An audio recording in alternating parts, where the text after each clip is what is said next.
Hello and welcome. This is Heavy Business. I'm Aaliyah. And I'm Curtis.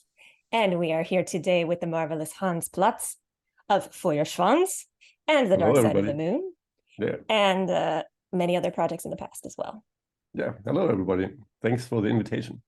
Thanks for coming on. So we are going to talk a little bit about the upcoming album coming out, well, maybe after this episode premieres, but Feuer coming out July 7th. But before we go into that, I kind of want to talk about y'all's crazy release cycle.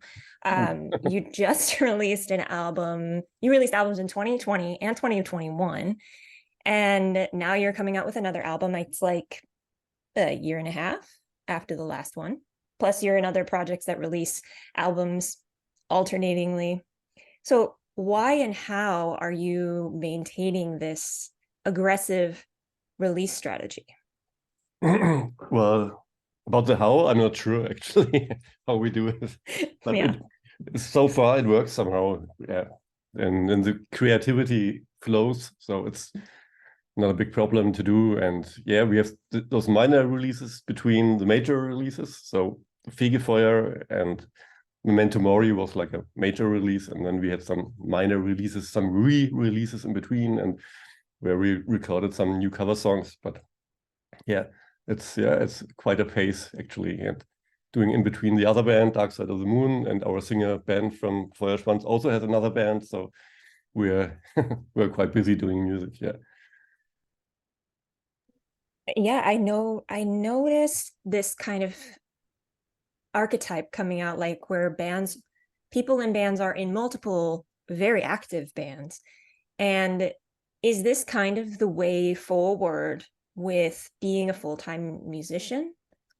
Do you feel like it's kind of necessitated, or do you feel like it's more just because you want the multiple creative outlets? I think it's more about the creativity. I don't think you need to have, or you need to maintain a lot of bands to survive.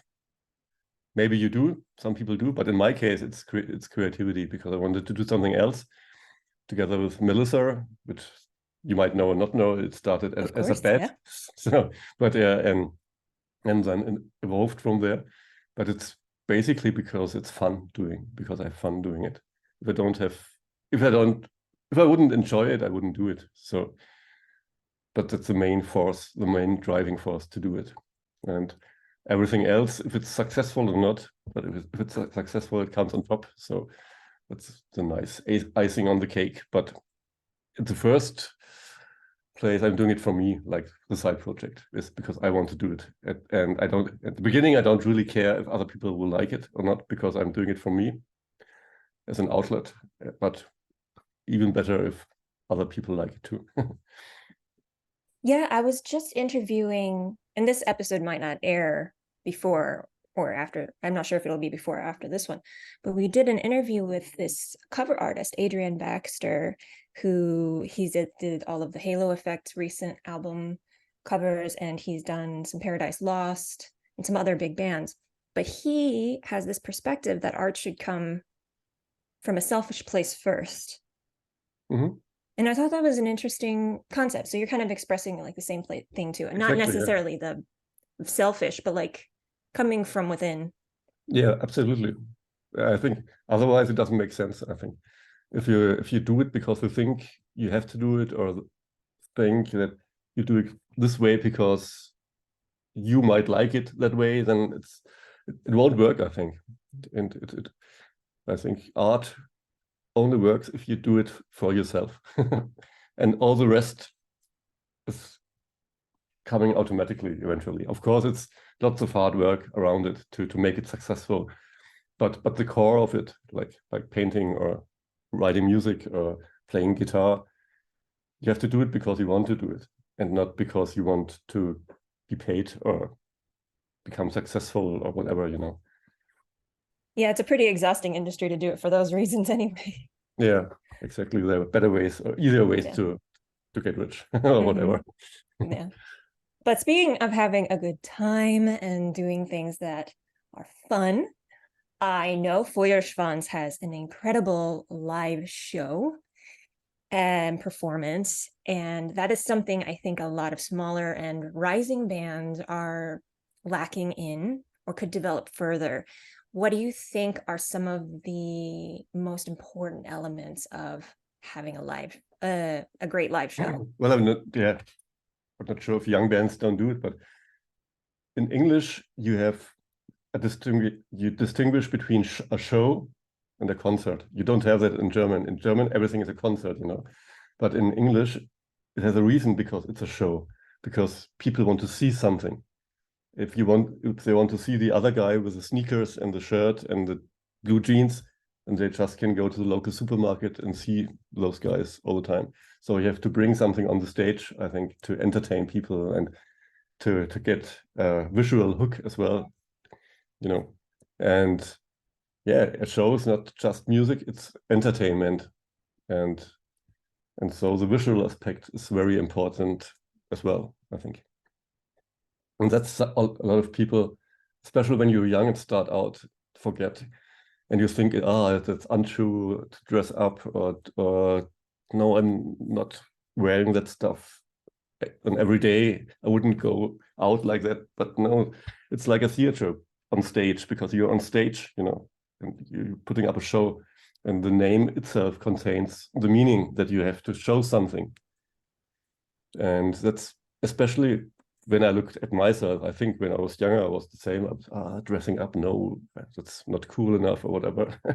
Yeah, but you have to bring something to the stage to entertain people. Like, and if you look at the great big bands in the past, from Alice Cooper to Kiss, to Rammstein, which it's not the best example at the moment, but all of the bands, the big bands, you have a picture also in mind, you know, not just the music, but there's also a picture you have. So that's something you shouldn't forget when you make music and when you want to get out and entertain people. Yeah. Me and Leo were actually discussing this right before the podcast started, about the imagery and stuff like that and the dressing up. So how did we phrase it, Leo? What was the exact way that you phrased it to me just before I bring this up? Sorry, I just had a sip of my coffee and it's not helping my voice. I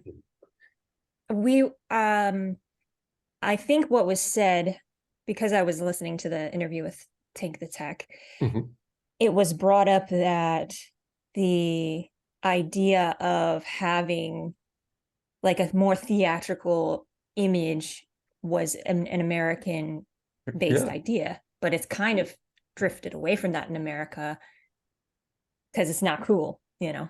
And I had the viewpoint that it's a different thing. So my reasoning being, like, the Alice Coopers, the Kiss, and the Motley Crue are all based on like sex and drugs. The European thing seems to be more on, like Aaliyah was mentioning, history and a nerdier type stuff, Lords of the Rings in general, you know, Vikings, that type of stuff.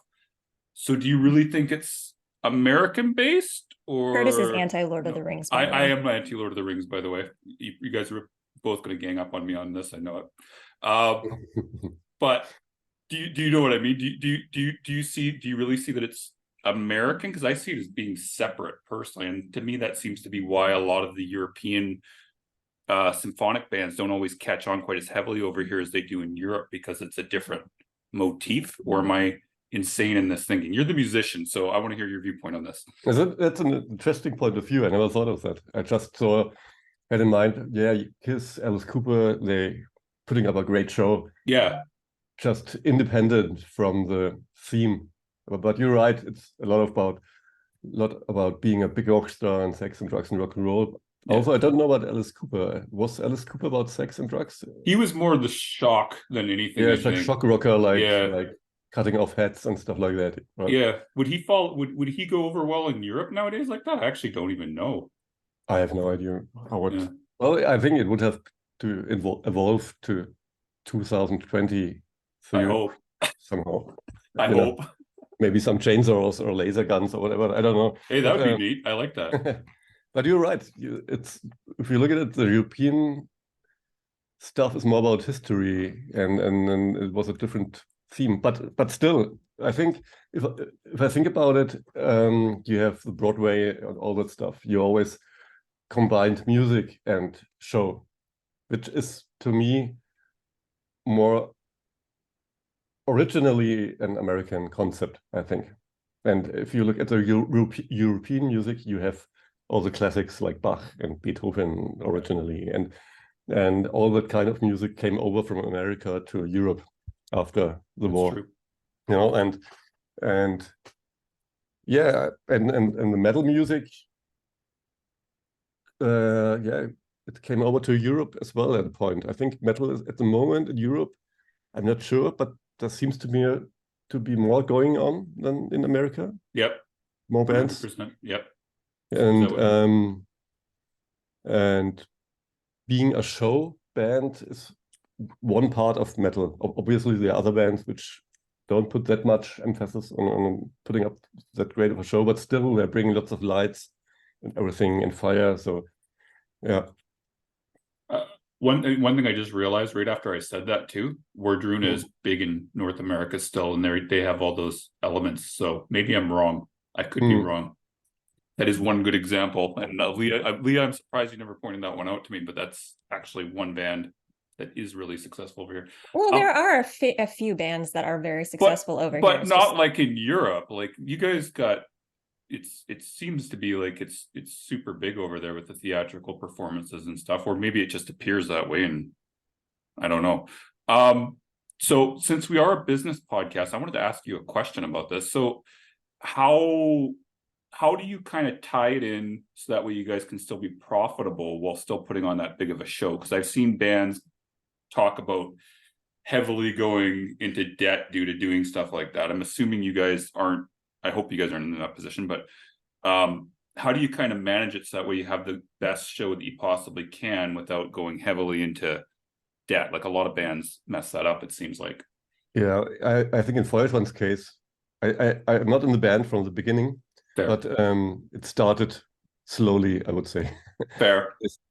I mean, if you look at the history of the band, they started just being dressed up like going on a Renaissance fair, or like a role play convention, and that's where the band has a lot of origins from that scene. And though they just took the costumes, take your instrument, your bagpipe and your guitar, and go to the medieval market and play. And that's somehow the band started and evolved from there. So it's not just, it didn't start with big fire and everything from the beginning, but you have to see what you can do with the tools you have and the money you have, because you have to wear something on stage. So, and you can take what you always wear, or you can be creative about it. And that's the part, probably, be creative.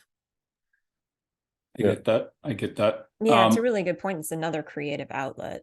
Absolutely, yeah. For bands. And to create your own visual stamp, your own visual smell, if I would say, whatever, which is connected to you, and it's not copied by someone else. Because if you're a band which sounds like someone else or looks like someone else, then it's not you, it's someone else. So you have to be you, musical wise and personality wise, basically. Yeah. You know what, Lee? I'm going to let you ask the next questions. I'm getting us totally off track from your question. No, it's okay. I mean, we're talking about relevant things. Sure. We don't have to stay on the track of, I sent him questions beforehand. Aaliyah's general outline of. No problem. But it's okay, dude. Like. Okay, so let me ask the next question then. So, how do you guys actually plan on being able to embark on like a tour over in North America at some point? And like, what would be the logistical factors that you'd have to handle in order to do? To go to North America? Well, it would be a lot of fun, but it's quite it's not as easy as it might sound from what I heard to go. I'm sure it's horrible to plan out. Yeah, as a German band or a European band, starting with the visas and everything, which is quite expensive to get working visas and everything. So I think we would love to do it, obviously, because touring North America is like a dream of a lot of musicians, and would be mine too, actually. But I think we have to be sure that it's worth it somehow. Like some colleagues of us, like Powerwolf, they just did it, or they're doing it. Yep. And I think the shows were sold out very fast. All of them, yeah. Yeah, and that's the way to do it, actually, I think. You got to wait not until to you burn get... money, not to burn money, and not to burn energy. Especially the last one is very important. If you're a touring band or a working band, is keeping your energy to not to throw your energy away, you know, by things which don't pay out one kind or the other. So that, oh, sorry, Leah, go ahead. No, I wouldn't. I just kind of wanted to bring up the touring scheduling differences between Europe and America. You know, America has this like work yourself to the bone sort of mentality. We don't get that much paid time off from our day jobs. Like, unless you're in Canada. Unless you're in Canada, I guess America, I should say. America, USA. And it kind of carries over to touring. Like people just expect you to tour every single day, all throughout the week, bust your ass, exhaust yourself, and maybe draw, 20 people to a show or 50 people to a show. And that's kind of what's expected for bands to put that effort into their bands. And you were talking about how scheduling is done differently in Europe. And it's more like you take advantage of the days when people are more like going out anyway. Can you explain that a little? Yeah, and I think it's different when you tour all of Europe, but you also can just tour in Germany, especially if you're a German-speaking band, like Austria, Germany, Switzerland, the German-speaking countries. And basically everything is in reach of a half a day's ride. But you still have lots of clubs and countries and cities where you can play. So Germany and the German-speaking area is very large. So what we often do is when you start out as a band, you just play Fridays and Saturdays. And afterwards you go home, do your day job, which you probably still have. And then you go on tour, leave Thursday evening and come back on Sunday. And that happens a very long way until you get to a certain point where it makes sense financially to also play the Thursdays and the Wednesdays, for example, because you have to reach a certain level that it makes sense to play these days. And the bookers won't let you play anyway if you're a small band, and because they have to earn money as well in the clubs. So if you just draw 15 people, then they would take another band, or keep the club closed probably. I don't know. And yeah, but I see the point of touring and drawing people, and you always start low, but it's another way to do it is just to hop on to be the support band of another band, you know, just to do support jobs and to get your name out to more people than just touring small clubs on your own. It's probably much more worth the effort too. 100%. If a band can get that opportunity, then yeah. Yeah, and then you sell merch to finance your tour. You usually don't get money, so you sell your T-shirts and stuff like that. And in Germany, it's not that bad with merch fees compared to the States, from what I've heard. So that's a good way for a young band to start, to find a bigger band and ask them to go on tour with. I was going to ask a question, and hopefully this makes sense. So you guys are on a label that focuses on both Europe and North America, obviously, but primarily Europe. So judging by your previous answer about touring, it's not financially viable for you guys to come over to North America at this point yet, unless you were like at the Powerwolf thing where you could do all the sold out shows you said. So does that mean that you don't really see a point in focusing on North America with your album promo as much as Europe? Or can you kind of clarify that? Because if you're making most of your cash in Europe. Well, if you don't start, you never will be there. If you don't, that's true. If you don't do your first step on the path, then you won't reach the goal. So of course we do things in North America, like doing this interview right now. And when we have Natalie from Napalm Records who's doing promotion, and yeah, we would love to go there, and maybe there are festivals, and maybe we get an invitation sooner or later at some point, or maybe there will be a viable touring opportunity being the support of someone else. Maybe, who knows? I wouldn't rule that out to not to do, but at the moment we don't really actively seek to do it. Makes sense. No, I totally get it. 100%. But I would love to do it, because I just as a personal experience, you know. No, I get it 100%. What else? What other markets are you guys trying to go after? Like, are you guys going after Australia and Asia too, or is that mostly expanding out of the German-speaking area in Europe? You know, because the past years we've mainly touring in Germany, Switzerland, Austria, and last year we played the first time in Spain or in Czech Republic, and this year we play again in Spain and Czech Republic, also in Italy, maybe next year in France and stuff like that.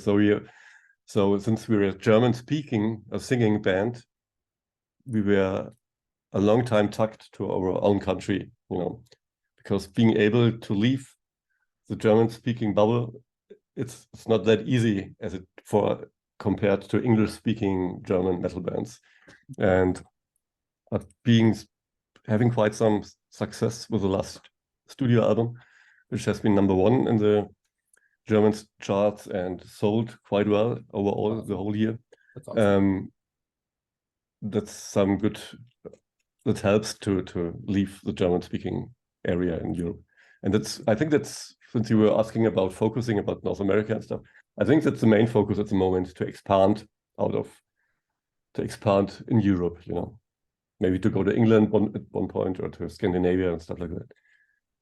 Since you brought up, that is something I wanted to actually ask you about, and I neglected to, is do you think the language barrier might be something that might hinder you guys for expanding? I think it's both. I think it's at the beginning it hinders you to play smaller clubs when you're touring, but I think in the long run it's a plus, because it's a unique selling point, if I might say so. I could see that. Because especially from American guys like Tank or whatever, they really seem to enjoy the German lyrics because it's different. I think it's quite, especially for English native speakers, it's probably a complete different sound. You might have heard Rammstein, probably. Maybe you heard Nina at some point, but that's it for the German language. So it might be a new sound and it's a new experience, because obviously you always understand the lyrics when you listen to music, like naturally, which I don't when I listen to Metallica or Dream Theater or whatever. I don't understand what they're singing about unless I really focus on the singing. But I have to really keep attention to what they're singing to understand, to get the meaning. So usually I probably listen to music different than you do. Probably. I would say I listen to German music different than I listen to English music, because in German music I naturally understand the meaning of what they are saying. So it's a different kind of listening, and maybe that experience is new to kind of new to the English-speaking, native-speaking people. Do I make sense? You make total sense, and that actually, okay, awesome. Yeah, I just find it interesting that, like you said, Metallica and Dream Theater are huge over there, and they don't seem like. It seems like you guys listen to music differently than we do, now that you put it that way, because I never even thought about that before. Yeah, I mean, we are used to listening to English music, but you don't get the meaning of the songs naturally, like immediately, like you would do if it would be in German. You immediately know what they're singing about. 100%. And if you're not a perfect English speaker, you have to listening or reading and stuff like that, you know. No, 100%. I never even thought about that before. Mm. Aaliyah, I'll let you go. Yeah, shall we wrap things? Are we already at 30 minutes? Start. Don't worry, I still have a little bit of time, so we can do 10 more minutes if you want, or something. Sure. I wanted to pick your brain a little bit on methods of promotion for bands. And obviously Feuerschwanz is on a label, and the label does a lot on that end. Do you guys still do, I mean, you still use social media and things like that. So what do Yeah. you think are like the most important aspects of promotion for you guys as band members?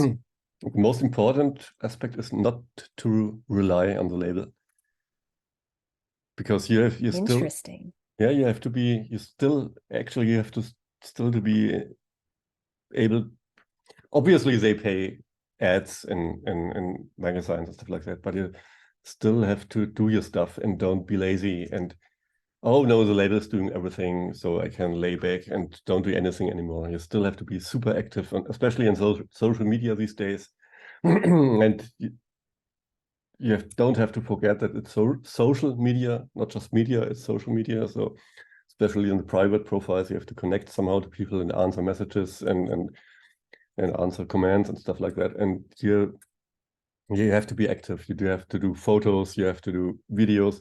And these days, it's not just, if you want to be a professional musician, it's not just about your instrument, about music. You also have to know how to do Photoshop, you know how Lightroom, you know how to edit videos and all that stuff, which is all around, you know how, you have to know how Facebook advertisement works, and all these things are super important these days. I think in a ways it's much easier to reach people compared to 20 years ago. But on the other side, it's a lot of more work, because you have to be able to play all these tools and know how to work all these tools. And TikTok is a completely new game for bands, because the stuff which works on Facebook and Instagram doesn't work on TikTok at all. So you have to, totally different platform. Yeah, so you need someone in the band or outside of the band, sorry, which we have. Luckily, we have someone who's very firm with TikTok and has a lot of ideas to, hey, let's do this and stuff, which you never would do as a band. Yeah, so yeah, that's important. It's your best promotional tool is being yourself, and you have the best promotion you can do is the one that you can do yourself, I think. And the label is able to support this. Yeah. But if you're not active yourself, then the label work alone won't make it or won't break it, I think. You almost have to work just as hard as if you didn't have a label. And so bands that don't have a label yet, just know it's probably not going to get easier. Yeah, the work won't stop if you get a label. As a side note, just because I want your opinion on this, Hans, is so Aaliyah is in a band, just so you know, and they have to do all their social media and stuff like that. Sorry, check it out. Well, sorry, Aaliyah, I was gonna bring you up because you're here. But she's in a band. It's a symphonic band. So they have to do all their social media work. They have to book their own shows and stuff like that. So what exactly are the benefits of being on a major label then, if you gotta be putting in all the work? Because it sounds like you guys work just as hard as she has to with her band. Well, it definitely opens doors, Okay, cool. Like a lot of doors. Like, cool. At the moment, we are at the title of the German Metal Hammer magazine and have an 8-page story inside, which is huge. That's big. Yeah, that's really huge. You wouldn't get that without being on a label or a certain success, and true. That's true. They are opening doors, and the bookers, we have also a booking agency. They're opening doors, but you have to go through the door yourself, basically. Got to work your ass off then to get to that point, and then they kind of push you when you're exactly. It's never about luck. It's always about work to be there. It's work to be there, and which from the outside it always sometimes looks like luck, but it's not luck that you came to a certain point. It's always about being active, networking, being creative, being nice to people, being nice to other bands. Don't be an asshole to bands that are less successful than you. That's valuable. Like that, yeah. Cool. Which is your band's name? Shield of Wings. Shield of Wings. All right. This is our it's back in there. Wow. Nice. Yeah. But yeah, it kind of aligns with what we're just talking about, what aligns with what we've heard from other like record label professionals who've come on the podcast. It's like you have to show that you can do that work before they want to sign you, honestly. So it's a good point to bring up for bands that aren't signed yet, who maybe want to grow to that point. But yeah, you got to put that work in. Yeah, the work never stops. It just gets more, actually. So, Aaliyah, I think we need to wrap up, don't we? Sure. Okay.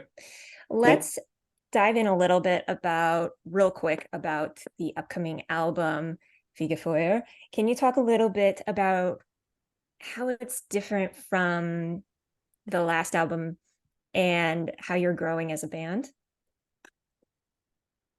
Well, it's different from the last. Well, I think we are continuing the path which we started. I'm sorry, when we signed with Napalm Records.